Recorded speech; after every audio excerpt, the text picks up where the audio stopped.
চেহারা দেখলেই তো বোঝা যায় দিনের পর দিন নামাজ পড়ো না।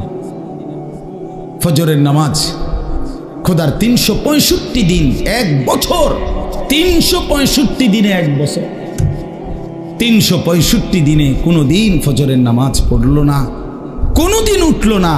হায় মুসলমানের সন্তান, এত বড় জানোয়ার কেন বলেন চাচা? মুসলমানের বাচ্চা ওই এভাবে আল্লাহরে কেমনে ভুলল? কোন মা তারে দুধ খাওয়াইলো, কোন বাপ তারে লালন পালন, ওই এভাবে আল্লাহকে ভুলে গেল কেন? 365 দিনে কোনো দিন মনে পড়বে না আল্লাহর কথা? কোনো দিন পড়বে না। আল্লাহ তাআলা কোরআন শরীফে আছে, আলাম ইয়ানি লিল্লাযীনা আমানু আন তাখশা কুলুবুহুম লিযিকরিল্লাহ। আমার বান্দা, এই ঈমানদার, আমি আল্লাহর ভয়ে, আমার স্মরণে, আমার জিকিরের জন্যে তোমার দিলটা নরম হওয়ার সময় আজও কি হয়নি বান্দা? আলাম ইয়ানি, 365 দিন পরেও যেন আল্লাহ ডেকে বলে, হায় বান্দা, তাহলে আর কোনোদিন আমাকে সেজদা দিবা না? আর কোনোদিন সেজদা দিবা না?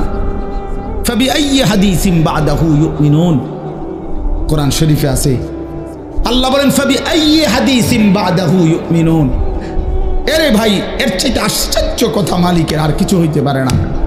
আল্লাহ তাআলা বলেন ফাবিআইয়ি হাদিস, এই বান্দা বিশ্বাস করো, 23 বছরে আমি 30 পারা কোরআন নাজিল করলাম, 30 পারা কোরআন নাজিল করলাম। আমার সর্বশ্রেষ্ঠ কথাগুলো আমি এই কোরআনের মাধ্যমে বললাম। এত বড় দামি কথা, আমার সবচেয়ে শ্রেষ্ঠ কথা, এতবার বললাম, এতবার বললাম, আকিমুসসালাহ, আকিমুসসালাহ, আকিমুসসালাহ। আল্লাহ বলে এই শ্রেষ্ঠ দামি কথা আমি আল্লাহর 80 বারের চাইতে বেশি আমি বললাম, নামাজ পড়ো, নামাজ পড়ো, নামাজ পড়ো। আল্লাহ হাসরের ময়দানে, দোস্ত ছেলেরা, আল্লাহ জিজ্ঞেস করবে, বান্দা আর কতবার বললে, আর কেমনে বললে, আর কোন কিতাব নাজিল করিলে, আর কিভাবে বললে তুই আমার কথা মানতি বান্দা? ফাবিআইয়ি হাদিস। জানো না ভাই আমার, আমি এক ফেরিওয়ালা, যে এক অস্থিরতা লালন করি, কারো প্রতি আল্লাহর কসম আমার কোনো বিদ্বেষ নাই। এই গ্রামে আমি বারবার আসছি। আমি 11 বছর যখন সোনাকান্দা ছিলাম, আমাদের জনাব আলহাজ কারি ওমর ফারুক সাহেব হুজুর, আল্লাহ তার কবরকে নূরে নূরে ভরপুর করে দেন। আমি তো ওনার মসজিদে অনেকবার আসছি। সেই যখন ফখরুদ্দিন সরকারের আমলে ওই যে ভোটার আইডি কার্ড হয়, এনআইডি কার্ড নতুন বানায় যখন আইডি কার্ড, তখন এই পুরা রোয়া চালার জিম্মাদার সুপারভাইজার আমি ছিলাম। আমার দায়িত্বে সমস্ত ছবি উঠাইছে, এই যেগুলো ওই যে আপনাদের প্রাইমারি স্কুলে সারা দিন আমি থাকতাম, সকালে আসতাম, সন্ধ্যায় যাইতাম। আমি ছিলাম এই পুরা রোয়া চালার সুপারভাইজার। সমস্ত এই একজন কর্নেল না কি যেন ছিল উনি, ওনার আব্বা বয়স্ক, হ্যাঁ হ্যাঁ হ্যাঁ, ওনার আব্বা ছিল তখন জীবিত, বুড়া মানুষ। ওনার ছবি উঠাইতে গিয়া যে কি কষ্ট হইছে, উনি বয়স্ক মানুষ, আমার মনে আছে। কত আসছি আমি এখানে, কত আসছি, বারবার আসছি আপনাদের এখানে। প্রিয় ভাই আমার, বন্ধু আমার, সময়ের কারণে হয়তো আসতে পারি না, কিন্তু এই কথাটা আল্লাহ তাআলা বলছেন, বান্দা আমি আর কতবার বললে, ফাবিআইয়ি হাদিস, আর কোন কিতাব নাজিল করিলে। এই জন্য এই দুইটা কথা আমার মনে রাখেন। এই একটা কথা হলো এইটা, যে হাসরের ময়দানে আল্লাহ জিজ্ঞেস করবে বান্দা, এখানেই জিজ্ঞাইছে কোরআনে, যে বান্দা আমি আর কেমনে বললে, আর কোন কথা বললে, আর কতবার বললে, ইত্তাকুল্লাহ, ইত্তাকুল্লাহ, ইত্তাকুল্লাহ, ইত্তাকুল্লাহ, ইত্তাকুল্লাহ। কোরআনে বারবার আছে, বারবার আছে কিনা বলে। ওই আমার ছাত্র তো অনেক প্রিয় ছাত্র, মৌলানা তৌফিক, ওদের বাড়িতে আমি কত গেছি, অনেক মহব্বতের ছাত্র ছিল সে আমার। এই জন্য কইতে লাগছে যে আপনি শুরু করতে, আমি বুঝছি এইতেই শেষ করে লেগে যেটাই হুজুরের প্রশংসা করতে গিয়ে হইতে চাঁদের দেশে উঠে নিতেছিল। ফাবিআইয়ি হাদিস, আল্লাহ বলেন বান্দা আমি আর কোন কথা বললে, ইউমিনুন, এরপরে আর কি বললে তুমি মানতা? হে ঈমানদারগণ, ইয়া আইয়ুহাল্লাযীনা আমানু, কোরআন শরীফে আল্লাহ বারবার ডাক দিছে আমাদেরকে, হে ঈমানদারগণ, হে ঈমানদারগণ, হে ঈমানদার। প্রিয় ভাই শুনেন বাবা, 89 বার, 8, 9, 89, পুরা কোরআনুল কারীমের মধ্যে মোট 89 বার আল্লাহ তাআলা আমাদেরকে ডেকেছেন, হে ঈমানদারগণ, হে ঈমানদারগণ, হে ঈমানদারগণ। যুবক, আর কতবার ডাকলে তুই নামাজ পড়তি? বল ভাই আমার, বন্ধু আমার, এ কোন চেহারা বানাইলাম? কার মতো সাজলা? এই চুল কার মতো? এই জামা কার মতো? এই প্যান্ট কার মতো? সারাদিন মোবাইলের এই অসভ্যতা, অশ্লীলতা, বেহায়াপনা, নোংরামি, সারা রাত উলঙ্গ ছবি দেখা, জিনা ব্যভিচারের দৃশ্য দেখা। আমার প্রিয় ভাই, এভাবে ভুলে গেলাম আল্লাহকে, এভাবে ভুলে গেলাম। আর একটা কথা হলো, রাসূলুল্লাহ সাল্লাল্লাহু আলাইহি ওয়াসাল্লাম, প্রিয় নবী সাল্লাল্লাহু আলাইহি ওয়াসাল্লাম হাশরের ময়দানে উম্মতকে ডাক দিয়ে বলবে, উম্মত তুমি জানো না উম্মত, আমি 23টা বছর একটানা কাঁদছি তোর জন্য, এই পরিমাণ কাঁদছি আমি। আম্মা জান আয়েশা নবীজির স্ত্রী বলছে, এশার নামাজের পরে নবী দাঁড়াইছে, ফজরের নামাজের আগ পর্যন্ত এক দাঁড়ানোতে আম্মা জান আয়েশা বলে, আল্লাহর কসম দুনিয়াবাসী, আমি নিজ চোখে দেখছি আমার স্বামী আমার ঘরে আল্লাহর রাসূল ফজরের আজানের আগ পর্যন্ত এক দাঁড়ানোতে উম্মতের জন্য শুধু কাঁদছে আর দোয়া করছে। এ তো হাদিস। হযরত আয়েশা রাদিয়াল্লাহু তাআলা আনহা বলেন, চক্ষু মুবারক ফুলে গেছে, দাড়ি মুবারক ভিজে গেছে, বুকের পশম ভিজে গেছে। হাদিসের সরাসরি শব্দ, ওয়াকাত তাওয়াররামাত কাদামাহু, দুইটা পাও ফুলে ফুলে গেছে। একটা আয়াত শুধু আল্লাহর কাছে উম্মতের জন্য দোয়া করছে, সারা রাত এক দাঁড়ানো, রুকুও দেয় নাই, সেজদাও দেয় নাই, এ এক দাঁড়ানো। কি বলছে? ইন তুআযিবহুম ফাইন্নাহুম ইবাদুক ওয়া ইন তাগফির লাহুম ফাইন্নাকা আনতাল আজিজুল হাকীম। এই কথাইটা আল্লাহর কাছে বারবার বারবার এই কথাইটাই বলছে। কি অর্থ? কি অর্থ বলছে, আল্লাহ মাওলা, এই আমার উম্মত তো আপনার বান্দা, আমার উম্মতের অপরাধের কারণে, পাপের কারণে আপনি যদি তাদেরকে শাস্তি দেন, আযাব দেন, ইন তুআযিবহুম, আপনি যদি তাদেরকে আযাব দেন, আপনি দিতে পারবেন, ফাইন্নাহুম ইবাদুকা, কারণ এরা তো আপনার বান্দা, আপনি বানিয়েছেন, তো আপনি যাকে বানাইছেন আপনি তো তাকে ইচ্ছে করলে শাস্তি দিতে পারবেন, আপনারে বাধা দিবে কে? কিন্তু ওয়া ইন তাগফির লাহুম, ওফ, ও নবী চোখের পানি ফেলতে ফেলতে বললেন, কিন্তু মাওলা আপনি তো আমারে খুব ভালোবাসেন, আপনি তো আমারে অনেক আদর করেন, আমি আপনার হাবিব, আমি আপনার মাহবুব, আপনি আমার জন্য নাকি সব বানাইছেন, তো আমার দিকে চাইয়া যদি আমার উম্মতরে মাফ করে দেন, ফাইন্নাকা আনতাল আজিজ, তাইলে বলেন বন্ধু, বলেন মাওলা, আপনারে বাধা দিবে কে? আপনি তো সেই ক্ষমতাটাও রাখেন। আযাব দিলেও আপনারে বাধা দিবার কেউ নাই, মাফ করে দিলেও আপনাকে বাধা দেওয়ার কেউ নাই, দেন, মাফি করে দেন আমার উম্মত। এইভাবে কাঁদছেন, 23 বছর কাঁদছেন, 23 বছর কাঁদছেন। প্রিয় ভাই, 23 বছর কাঁদছেন। রাসূলুল্লাহ সাল্লাল্লাহু আলাইহি ওয়াসাল্লামের কে নিয়ে ধাক্কাধাক্কি করার দরকার নাই। তুমিও ভালোবাসো, আমিও ভালোবাসি, তুমিও মহব্বত করো, আমিও মহব্বত করি। রাসূলুল্লাহ সাল্লাল্লাহু আলাইহি ওয়াসাল্লামকে ভালোবাসো, নবী সাল্লাল্লাহু আলাইহি সাল্লামের এক এক ফোঁটা চোখের পানির কদর করো ভাই। আল্লাহর নবী বলবেন, উম্মত 23টা বছর আমি কেঁদেছি, আমি নিজের পিঠ দেখাবে, আমরা কিতাবে পড়ছি, উর্দু কিতাবে আল্লাহর নবী বহু উম্মতকে নিজের পিঠ ছড়াইয়া দেখাবে, আমার উম্মত আমার পিঠটা দেখো, তায়েফের পাথরের আঘাতে আমার পিঠটা চালনির মতো ছিদ্র ছিদ্র হয়ে গেছে, আমি এই পরিমাণ পাথরের আঘাত সইলাম, আমি রক্তে দেহ ভাসায় ফেললাম, ক্ষুধার কষ্টে পেটে 2টা পাথর বাঁধলাম, উহুদের দান দান শহীদ করা রক্তে আমি বেহুশ হয়ে উহুদের ময়দানে পড়েছিলাম, আমার ঘরে 3 মাস চুলায় আগুন জ্বলে নাই, 3 মাস নবীর ঘরের চুলায় আগুন জ্বলে নাই। আম্মা জান আয়েশা কসম করে বলছে, যে আমাদের কোনো বিবির ঘরে 3 মাস চুলায় আগুন জ্বলে নাই, আমরা শুধু খেজুর আর পানি দিয়ে জিন্দেগি কাটাইছি। তো নবী বলবে, হাদিস কোরআন তাফসিরে আছে বন্ধু, আল্লাহ তাআলা বলছে বন্ধু, নবীকে আল্লাহ বলছে, কোরআন শরীফে আছে সূরা নিসার মধ্যে আল্লাহ বলছে, বন্ধু আপনার সামনে আমি আপনার উম্মতের আমলনামা দেখাবো, আপনার সামনে খুলমু, আপনারে দেখাবো আপনার উম্মতের আমলনামা। এই নবী তখন আমলনামা দেখা যখন দেখবে পৃষ্ঠার পর পৃষ্ঠা নামাজ নাই, সেজদা নাই, 30 বছর মিথ্যা বললা, 30 বছর সুদ খাইলা, 50 বছর ধরে বিড়ি সিগারেট, 60 বছর 70 বছর এই নাফরমানির উপরে কথায় কথায় গালি, অবৈধ উপার্জন, হারাম, সুদ, ঘুষ, মদ, জুয়া, চুরি, ডাকাতি, বেহায়া, বেপর্দা, জিনা, ব্যভিচার, অসভ্যতা, নোংরামি। আল্লাহর কসম নবী বলবে, উম্মত এটা কি দেখাইলি, উম্মত এটা কি দেখাইলি, কার জন্য কাঁদলাম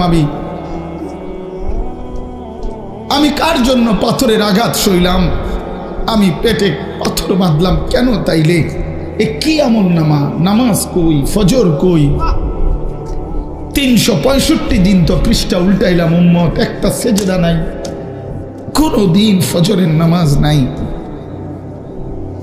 আমি এই আমলনামা নিয়ে সুপারিশের জন্য মালিকের সামনে কেমনে দাঁড়াবো?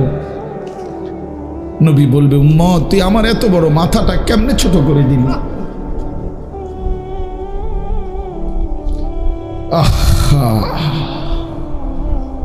তো তখন রাসূলুল্লাহ সাল্লাল্লাহু আলাইহি ওয়াসাল্লাম বলবে, আমার উম্মত বলো, আমি আর কত কাঁদলে তোর দিল নরম হইতো, আমি আর কত রক্ত ঝরাইলে, আমি আর কতদিন ক্ষুধার কষ্ট সইলে তুমি উম্মত আমার কথা শুনতা? বলো কি বলবেন ভাই, কি বলবেন? ছেলেরা আমার, বদলে যাও, তোমরা মুসলমানের সন্তান, তোমরা নষ্ট হয়ে গেলে দ্বীনের জন্য লড়বে কে বাপ? ইসলামের জন্য জানবাজি রাখবে কে? আগামী দিনে ইমাম মাহদির পক্ষে লড়বে কে? দাজ্জালের বিরুদ্ধে লড়বে কে? আমার অনুরোধ রইল, ছেলেরা তোমাদেরকে অনুরোধ করলাম, অনেক নওজোয়ান মাশাআল্লাহ, আপনি দেখছেন কি পরিমাণ ছেলে, কি পরিমাণ ছেলে। যদি এদের প্রত্যেকের কপালে সেজদা থাকতো কি পরিমাণ সুন্দর হতো। এই জন্য আমি ভাই বলি, যদি কখনো মনটা শক্ত থাকে, কোনোভাবেই মন নরম না হয়, তো মাঝে মাঝে ফিলিস্তিনের মজলুম মুসলমানের রক্ত দেখো। প্রতিদিন কি পরিমাণ মুসলমান আল্লাহর এই জমিনের মধ্যে রক্ত ঝরাচ্ছে। ইসরায়েলের ইহুদি কুত্তারা কি পরিমাণ মুসলমানের রক্তে জমিন ভাসায় ফেলছে। আমি এটা সবচেয়ে বেশি বলি যে গাজা, ফিলিস্তিন, এই জায়গাগুলোর মুসলমান যখন প্রতিদিন রক্ত দিতেছে, শহীদ হচ্ছে, খুন হচ্ছে, ছোট্ট ছোট্ট এতিম বাচ্চা অসহায়ের মতো কাঁদতেছে, বিধবা নারীর কোনো আশ্রয় নাই, সন্তানের কোনো আশ্রয় নাই, মুসলমানের যখন এই পরিমাণ অবস্থা, সেই সময় তুমি মোবাইলে উলঙ্গ ছবি, নাচ, গান, জিনা, ব্যভিচারের দৃশ্য সারা রাত দেখো, হায় বন্ধু, এটা মানায় না। এত বড় জালেম মানুষের বাচ্চা হইতে পারে না, এটা মানায় না, এটা ইনসাফ না। কারো বাবা এখানে লাশের তরফায়, আর সেই সন্তান যদি বসে বসে মোবাইল টিপে, এটা কি জুলুম না? তো আমাদেরই তো ভাই, আমাদেরই তো মুসলমান ওরা। এই অবস্থায় কেমনে এই অসভ্যতা, এই নোংরামি, এই অশ্লীলতা, এই বেহায়াপনা, এই নারী, ছবি, নাচ, গান, জেনা, ব্যভিচারের দৃশ্য কিভাবে দেখো ভাই? রাত গভীরে পৃথিবীর সবাই ঘুমিয়ে যায়, তুমি মনে করছো নওজোয়ান ভাই কেউ দেখে না? আল্লাহর কসম, আল্লাহ কোরআনে বলছে, আলাম ইয়ালাম বিআন্নাল্লাহা ইয়ারা, বান্দা মনে রেখো আমি কিন্তু সারাক্ষণ তোমাকে দেখি, আমি দেখছি। আল্লাহ ডাক দিয়ে বলে, আনিস আমি কিন্তু ঘুমাই নাই, আমি আছি। লা তাখুযুহু সিনাতুম ওয়ালা নাওম, রব্বুল আলামিন বলে আমার কোনো তন্দ্রাও নাই, ঘুমও নাই। ওমা মাসসানা মিন লুগুব, আল্লাহ বলেন কোন রকম ক্লান্তি আমাকে স্পর্শ করে না। লা ইয়াদিল্লু রাব্বি ওয়ালা ইয়ানসা, আল্লাহ বলেন আমি পথ হারাই না, আমি আল্লাহ কারো কথা ভুলেও যাই না।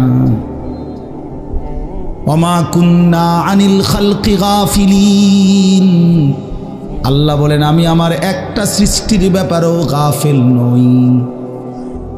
আল্লাহ বলেন ওয়ামা ওয়াকাফা বিযুনুবি ইবাদিহি খাবীরাম বাসীরা, আল্লাহ বলেন আমার প্রতিটি বান্দার যাবতীয় গুনাহের ব্যাপারে আমি আল্লাহ একাই খবর রাখতে পারি, একাই সচক্ষে দেখি। সুবহানাল্লাহ। কেমনে ফাঁকি দিবা? আল্লাহকে ফাঁকি দিবেন কেমনে? বন্ধু আমার, কেমনে আল্লাহরে ফাঁকি দিবেন? ওমা রব্বুকা বিগাফিলিন আম্মা তা'মালুন, আল্লাহ বলে বান্দা তোমরা যা করছো আমি আল্লাহকে এক মুহূর্তের জন্য গাফেল ভেবো না, গাফেল ভেবো না। আমি আল্লাহ গাফেল নই। রাত ৩টায় আমি যেমন দেখি দিনের আলোতেও আমি তেমনই দেখি। দেখে কিনা বলেন? দেখে কিনা বলেন? হ্যাঁ। ওয়া ইনদাহু মাফাতিহুল গায়ব লা ইয়ালামুহা ইল্লা হু, আল্লাহ বলেন অদৃশ্যের যাবতীয় চাবি আমি আল্লাহর হাতে, আমি ছাড়া আর কেউ তা জানে না। ওয়া ইয়ালামু মা ফিল বাররি ওয়াল বাহর, আল্লাহ বলেন জমিনের তলদেশে কিংবা মাটির উপরে, সাগরের তলদেশে কিংবা মাটির উপরে, যেখানেই যা সব আমি আল্লাহ জানি। ওমা তাসকুতু মিন ওয়ারাকাতিন ইল্লা ইয়ালামুহা, জমিনের জন্য সেদিন জাহান্নাম। তো কেমন পাপী, কেন পাপী? আল্লাহ বলেন ওয়াইদা কিলা লাহুমুর কাউ লা ইয়ারকাউন, যখন তাদেরকে দুনিয়ায় বারবার বলা হতো রুকু দিতে, সেজদা দিতে, নামাজ পড়তে, লা ইয়ারকাউন, তারা রুকু দিত না, সেজদা দিত না, নামাজ পড়তো না, বিবস্ত্র করে দাঁড় করাবেন। ইয়াউমা ইউকশাফু আন সাকিন, একদম টাকনু পর্যন্ত, নিচ পর্যন্ত কোনো শরীরে কোনো কাপড় থাকবে না, একবার উন্মুক্ত খোলা। এই অবস্থায় দাঁড়াবার পরে আল্লাহ তাআলা বলেন ওয়ায়ুদআউনা ইলাস সুজুদ, যত নাফরমান আল্লাহকে সেজদা দেয় নাই, কোরআন শরীফের আয়াত, ফেরেশতা তাদেরকে ডাক দিয়া বলবে বেঈমান তোর এতগুলো সেজদা মোট ছুটেছে তোর হায়াতে, এগুলো এখন দে। ওয়ায়ুদআউনা ইলাস সুজুদ, সেজদা দিতে বলা হবে। আল্লাহর কসম আল্লাহ বলেন ফালা ইয়াস্তাতিউন, লক্ষ কোটিবার চেষ্টা করেও নাফরমান একটা সেজদাও দিতে পারবে না। আজকে তো কোনই বাঁকা হয়, কোমর বাঁকা হয়, হাঁটু বাঁকা হয়, আল্লাহর কসম সেদিন কিছুই বাঁকা হবে না। খাশিআতান আবসারুহুম, আল্লাহ বলে চোখ নিচের দিকে নামায়া রাখবে। তারহাকুহুম যিল্লা, লাঞ্ছনা আর অপমান তাকে ঘিরে ধরবে। বেইজ্জতি, বেইজ্জতি। পাক্কা নিয়ত করো, আলাদা আলাদা নিয়ত করো, আলাদা আলাদা নিয়ত করো। যুবক ভাই তুমি আলাদা বদলাও, একজন হলে একজন বদলাও। আমার 50 বছর বলার দ্বারাও যদি কেউ একজন বদলে যায়, আর মালিক যদি এই উসিলায় আমারে মাফ করে দেয়, আমি সার্থক। শেষ কথা আমার, এবার আমি শুধু তর্জমাটা শুনাই। আমার মূল বক্তব্যটা আমি অনুরোধ করলাম, এতগুলো ছেলেকে দেখেই মূলত নামাজের এই গুরুত্ব দিলাম। ভাই তোমাদের চেহারা সুরতে অনেক মহব্বত করো, আমরা জানি, ভালোবাসো, আমরা জানি। আমারে বারবার ছেলেরা বলছে যে হুজুর ছেলেদের সবার আবদার আপনি আসেন, এই জন্য আসছে। আমি জানি এই ভালোবাসা আল্লাহর জন্য না, আর কোনো কিছুই নাই, আর কোনো অন্য কোনো আত্মীয়তা আপনাদের সাথে আমাদের নাই, ঠিকই না? বলেন না কেন? শুধু আল্লাহর জন্য। কার জন্য বলেন? আল্লাহর জন্য, আল্লাহর জন্য, আল্লাহর জন্য, আল্লাহর জন্য। অতএব আজকে এতগুলো ছেলেকে দেখেই মূলত বয়স্ক বাবা আপনাদের কষ্ট নিয়ে না, আপনাদেরকে বেশি কিছু বলতে পারলাম না, কিন্তু এই নওজোয়ান আপনাদের ছেলে, এরা আপনাদের ভাতিজা, আপনাদের নাতি, আপনাদের সন্তান। এরা যদি নামাজি হয় ইসলামের রং বদলে যাবে, বাতিলের অন্তরাত্মা কাঁপবে, ইসলামের দুশ্মনদের ভিত নড়ে যাবে, ভিত নড়ে যাবে। প্রতিদিন প্রতি মুহূর্তে এই আমার এই ছোট্ট বাংলাদেশেও ইসলামের বিরুদ্ধে প্রতিদিন সারা পৃথিবীব্যাপী বহুমুখী ষড়যন্ত্রের সকল কার্যক্রম বাংলাদেশেও প্রয়োগ করা হয়। ষড়যন্ত্র একদিনও বন্ধ নাই, দুশ্মনী একদিনও বন্ধ নাই। ইসলাম মুসলমান উলামায়ে কেরাম, দিন ধর্ম এদেরকে নিশ্চিহ্ন করার জন্য হাজারো রকমের জাল বেঈমানরা পাইতা রাখছে। আল্লাহ আমাদের সন্তানদেরকে আমাদের কাছেই ইসলামের জন্য ফিরায়া দেন। নবী সাল্লাল্লাহু আলাইহি সাল্লামের আখেরি ওসিয়ত ছিল ভাই, নবীজি যখন দুনিয়া থেকে বিদায় নেয়, আম্মাজান আয়েশা রাদিয়াল্লাহু তাআলা আনহার বুকে মাথা রাখা অবস্থায় জিব্রাইল এবং মালাকুল মউত আজরাইল দুইজন সামনে, নবীজির রুহু কবজ করবে এখন। এই মুহূর্তে নবীজি বললেন, আয়েশা, আজরাইল আর জিব্রাইল আমার সামনে, তাদের দুইজনকে সাক্ষী রেখে আমার উম্মতের জন্য আমি শেষ কথা আয়েশা তোমার কাছে বলে গেলাম, আসসালাত আসসালাত আসসালাত। আমার উম্মতরে বলল নামাজ ঠিক রাখতে, নামাজ ঠিক রাখতে। আমি গেলাম আয়েশা আমার মালিকের কাছে, ওরারে বইল নামাজ ঠিক করে আনতে, আমি ওদের জান্নাত ঠিক করে দেব, জান্নাত ঠিক করে দেব। হযরতে ওমর রাদিয়াল্লাহু তাআলা আনহু, ওমর 10.5 বছর মুসলমানদের খলিফা বাদশাহ ছিলেন। ফজরের নামাজে 10.5 বছর পরে উনি ইমামতি করতেন। ফজরের নামাজে ইমামতি অবস্থায় প্রথম রাকাতে এক ছদ্মবেশী কাফের অগ্নিপূজক প্রথম কাতারে লুকাইয়া ছিল, সে কোমর থেকে ধারালো ছুরি বাহির কইরা হযরত ওমরের কোমরের মধ্যে 8 থেকে 10টা ছুরির ঘাই দিছে। এই ছুরির ঘাই দেওয়ার পরে ওনার এই পাঁজর এই পাশের কোমরে একদম সব ছিদ্র হয়ে গেছে, নাড়ি বুড়ি বের হওয়ার উপক্রম, রক্তে ভাইসা গেছে। বাম হাত দিয়া উনি নিজের এগুলো চাপ দিয়া ধইরা এরপরে ডান হাতে প্রথম কাতারে ওনার বরাবর পিছনে দাঁড়াইছে যিনি, হযরত আব্দুর রহমান ইবনে আউফ রাদিয়াল্লাহু তাআলা আনহুকে, সাহাবীকে টাইনা ইমামের জায়গা আইনা দাঁড় করাইছে। নিজে সরে গিয়ে পড়ে যাইতে যাইতে বলছে, আব্দুর রহমান, আগে ফজরের নামাজ শেষ করো, এরপর আমারে ধইল। আমরা কিতাবে পড়ছি বাপ, কাটা মুরগির মতো ওমর রক্তের উপরে লাফাইছে, তরফাইছে। সাহাবায়ে কেরাম এরপরও আগে ফজরের নামাজ পড়ছে, এরপরে উনারে ধরছে। এর ঘরে নিয়ে গেছে, উনারে কামরায় চকির উপরে শোয়াইছে, মুখ দিয়া ওষুধ দিচ্ছে, এদিক দিয়া বাইর হয়ে যাইতেছে। আরবি কিতাবে পড়ছি আমরা, হযরত ওমর বুঝা ফেলছে উনি আর বাঁচবে না। কিতাবে লিখছে উনি ওনার ছেলেকে ডাক দিয়া বলছে, আব্দুল্লাহ ইবনে ওমরকে বলছে, আব্দুল্লাহ, তুই আমারে চকির থেকে নামায় দে, আমারে মাটিতে রেখে দে, আমার গালটা মাটির সাথে লাগায় দে, আমি একটু মাটিতে গড়াগড়ি করে আমার জীবনটা দিতে চাই, যেন আমার এই মাটির গড়াগড়ি দেখা আমার মালিকের দয়া হয়, আমারে যেন মাফ করে দেয়। এই ছিল আমিরুল মুমিনিন ওমরের জিন্দেগি। উনি বলছে, দা খাদ্দি আলাল আরদ, আমার গালটা মাটিতে রেখে দাও, আসা রব্বি আইয়ার হামানি, বাদশার মতো মরতে চাই না, চকিতে মরতে চাই না, মাটিতে ফেলে দাও, মাটিতেই পড়ে থাকি, যেন আমার আল্লাহ, আসা রব্বি আইয়ার হামানি, আমার আল্লাহ যেন আমার একটু দয়া করো। নিয়ত করলাম তো ইনশাআল্লাহ, ছেলেরা ভাই নিয়ত করছো না ইনশাআল্লাহ? আল্লাহ তোমাদেরকে হিম্মত দান করেন, আল্লাহ তাআলা কবুল করেন। এই সূরাটার এবার তরজমা শুনাই, তাইলে কথা শেষ। কোরআনুল কারীমের 30 নম্বর পারা, কোরআনুল কারীমের 99 নম্বর সূরা, সূরা জিলজাল। এই সূরার 8টা আয়াত। আল্লাহ তাআলা বলেন, ইদা জুলজিলাতিল আরদু জিলজালাহা। আল্লাহ তাআলা এই পৃথিবী যখন ইসরাফিল ফু দিবে, কিয়ামত হবে, পৃথিবীর সব কিছু ধ্বংস হবে, তখন একটা ভূমিকম্প হবে। প্রথম ওই ভূমিকম্পে কাঁপতে কাঁপতে জমিনের উপরে যা কিছু আছে, মানুষ, গরু, ছাগল, কীট পতঙ্গ, জন্তু, জানোয়ার, অর্থ সম্পদ, ঘর বাড়ি, দালান, বিল্ডিং, স্বর্ণ রৌপ্য যা আছে সব কিছু প্রথম ফুৎকারে কাঁপতে কাঁপতে ভূমিকম্পের মাধ্যমে জমিনের তলদেশে চলে যাবে। সব জমিন পুরা ফাঁকা। নির্দিষ্ট সময় পরে আল্লাহ তাআলা আবার ইসরাফিল আলাইহিস সালামকে সৃষ্টি করে আবার বলবেন, এবার দ্বিতীয় ফু দাও। এই দ্বিতীয় ফু যখন আবার দিবে, এই কথাটা এখানে বলতেছে, ইদা জুলজিলাতিল আরদু জিলজালাহা, জমিন তখন আবার কাঁপতে শুরু করবে, ভূমিকম্প হবে আবার দ্বিতীয়বার। এই দ্বিতীয়বারের ভূমিকম্প যখন হবে, আল্লাহ বলেন, ওয়া আখরাজাতিল আরদু আসকালাহা, জমিনের তলদেশে যা কিছু ছিল সব কিছু জমিনের উপরে উঠে আসবে। মানুষও, জন্তু জানোয়ারও, অর্থ সম্পদ, স্বর্ণরৌপ্য সব কিছু মাটির নিচে আবার খালি। একটু আগে কোনটা খালি ছিল? মাটির উপরটা।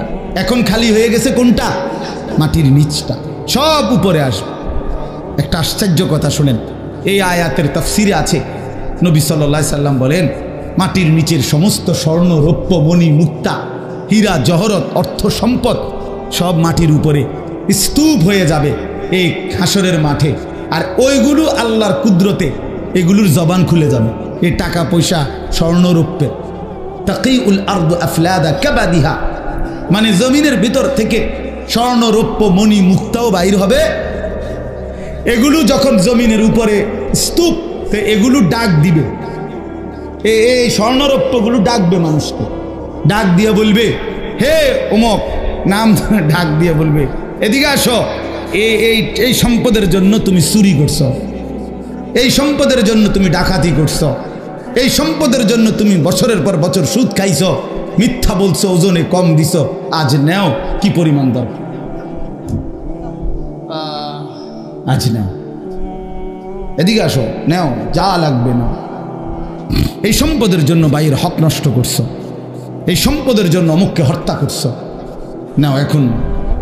এই তখন কোরআন শরীফে আছে, ওয়াকাল আল ইনসানু মা লাহা, তৃতীয় আয়াত। তখন লোকেরা একজন আরেকজনকে বলবে, ভাই এটা কি হলো? মা লাহা, এরকম এটা কি? এগুলো কথা বলে কেমনে? এগুলো কথা বলতেছে কেন? আরে ঘটনাটা কি? আল্লাহ বলেন, ইয়াউমাইদিন তুহাদ্দিসু আখবারাহা, বান্দা মাত্র তো দেখলা স্বর্ণরৌপ্য কথা বলে, এখন না দেখবা খেলা, এখন দেখবা খেলা। কি খেলা? আল্লাহ বলেন, এবার দেখবা জমিন তোমার পুরা জিন্দগির বিন্দু বিন্দু বিসর্গ, তোমার জীবনের কর্মকাণ্ড, ভালো মন্দ, নেক বদ, সবকিছু এখন তোমার সামনেই আমি আল্লাহর সামনে বলবো। ইয়াউমাইদিন তুহাদ্দিসু আখবারাহা, জমিনের মধ্যে যত খবর, জমিন সব কিছু মালিকের সামনে পেশ করবে, সব কিছু বলবে, সব কিছু বলবে। তোমার রাতের গুনাহ, দিনের গুনাহ, একাকীর গুনাহ, প্রকাশ্যের গুনাহ, তোমার রাতের তাহাজ্জুদের সেজদা, আবার মসজিদের জামাতে নামাজ পড়েছো সেই সেজদা, সব বলবে মালিকের কাছে, কিছুই আড়াল হবে না। আল্লাহ কোরআনে বারবার বলছে, বান্দা আড়াল করতে পারবা না, আড়াল করতে পারবা না। সবাই বলবে কিভাবে জমিন কথা বলে, কিভাবে স্বর্ণরৌপ্য কথা বলে। অন্য আয়াতে কোরআনের অন্য জায়গায় আছে, ওয়াশাহিদা আলাইহিম সামউহুম ওয়া আবসারুহুম ওয়া জুলুদুহুম, আল্লাহ বলেন তোমাদের কান, তোমাদের চোখ, তোমাদের সারা দেহের চামড়া আমি আল্লাহর সামনে তোমাদের জিন্দেগির সব কাজ সম্পর্কে সাক্ষী দেবে। শরীরের প্রতিটা চামড়া কথা বলবে। কেন কথা বলে, কেমনে কথা বলে? তো আল্লাহ বলতেছেন, বিআন্না রাব্বাকা আওহা লাহা, আল্লাহ আদেশ করেছেন বলেই কথা বলে। হ্যাঁ, এই জন্য মনে রাখতে হবে, শুধু জিহ্বাই কথা বলে জি না, আল্লাহ হুকুম করলে কথা বলে। কথা বলেন না, জিহ্বায় কথা বলে না, না না না। তো যে বেটা বুবা, বুবা মানুষ দেখছেন নি জীবনে? হের জিহ্বা নাই তো হে কথা বলে, তো কি বুঝা গেল? জিহ্বায় কথা বলে না, মালিকের হুকুম হইলে কথা বলে। যে কানে শুনে না, হের এরকম কান নাই, ঠিক না? এদের সমান, তো সে শুনে না কেন? বুঝা গেল আল্লাহর হুকুম হলে শুনে। যে অন্ধ, তার কি এখানে চোখ বলতে কিছু নাই? কথা বলেন না, অন্ধ লোকের এদিক দিয়ে এরকম চোখ নাই, তো হে দেখে না কেন? বুঝা গেল কি? মালিকের হুকুম হলে চোখে দেখে। এই ঠিক এরকম আল্লাহ বুঝাইতে চাইছেন, বান্দা তুমি তো মনে করছো জিহ্বা দিয়ে শুধু কথা বলে, আরে না বেউকুফ, আমার হুকুমে কথা বলে। তো আমি হুকুম করিলে যদি গোশতের এই টুকরাটা কথা বলতে পারে, তো এই টুকরা বলতে পারবে না? বুঝেন না? আমি হুকুম করিলে জমিন কথা বলতে পারবে না কেন? আল্লাহর হুকুমে কথা বলতে পারে। নবীজি সাল্লাল্লাহু আলাইহি সাল্লাম আল্লাহর হুকুমে নবীজির সামনে একবার এক গ্রাম্য লোক একটা মরা গুইসাপ। গুইসাপ কি আপনারা কি করেন, মানে ছোটখাটো জঙ্গলের থেকে যে বাইর হয়, যে লম্বা হিঙ্গুল, হ্যাঁ এইটা, এটা মরা। ওই বেটা ইন্না নবীজির সামনে রাখছে, রাইখা বলতেছে, মোহাম্মদ এই মরা গুইসাপ এটা যদি সাক্ষী দেয় তুমি আল্লাহর নবী, আমি ঈমান আনবো। আল্লাহর নবী সাল্লাল্লাহু আলাইহি সাল্লাম ডাক দিছেন, আইয়ুহাদ দব। দব্বুন শব্দের অর্থ গুইসাপ, হে গুইসাপ। সাথে সাথে ওইটা বলে উঠছে, আল্লাহর কুদরতে তার জবান খুলে গেছে, অথচ মরা। লাব্বাইক ইয়া সাদাইক ইয়া রাসূলুল্লাহ, হে আল্লাহর রাসূল আমি হাজির, বলেন কি বলতাম বলেন।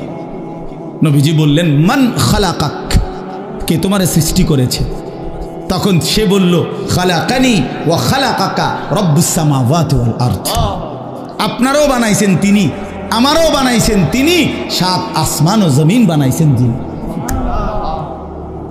এরপরে বললেন, মান আনা, আমি কি চিনো আমারে? বলছে, আনতা রাসূল রব্বিল আলামিন, যেই মালিকের কথা আমারে জিগাইছেন ওই মালিকের রসুল আপনি। চিনতাম না আপনারে, আপনি তো সবার রসুল, রাহমাতুল লিল আলামিন, আপনি গোটা কায়নাতেরই তো রসুল, আপনি তো সবার, আপনি তো সবার। এই জন্য আল্লাহ তাআলার হুকুমে কথা বলে, ইয়াউমা ইদিন ইয়াসদুরুন নাসু আশতাতাল লিয়ারাউ আমালাহুম। আল্লাহ বলেন, এরপরে এই সমস্ত মানুষ দ্বিতীয় ফুৎকারে যখন কবর থেকে হাসরের ময়দানে দাঁড়াবে, তো প্রত্যেকেই দলে দলে ফেরেশতারা ভাগ করে করে দিবে। আশতাতান মানে ভাগ ভাগ হয়ে ফেরেশতারা প্রত্যেককে তার আমল অনুযায়ী, পাপ অথবা নেকি অনুযায়ী ভাগ ভাগ করে দিবে। ওই ভাগে ভাগে লাইনে লাইনে প্রত্যেকেই লিউরাও আমালাহুম, নিজ নিজ জিন্দিগির আমল সচক্ষে দেখতে পাবে, সচক্ষে।